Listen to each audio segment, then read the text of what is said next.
நீரின்றி அமையாது உலகு, நீர் துளியே மனித வாழ்வின் உயிர்த்திலி. இயற்கை வழங்கும் நீரானது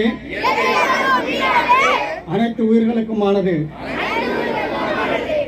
ஆறு, ஏரி, குளம், குட்டைகள் இவையாவும் இயற்கையின் அருட்கொடைகளாகும். நீர்நிலை என்பது வெறும் குடிநீருக்கு மட்டுமானது அல்ல.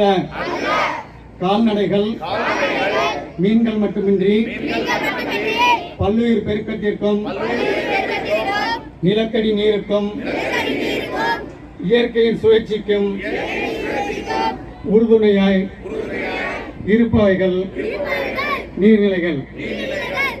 நீர்நிலைகளை ஆக்கிரமிப்பு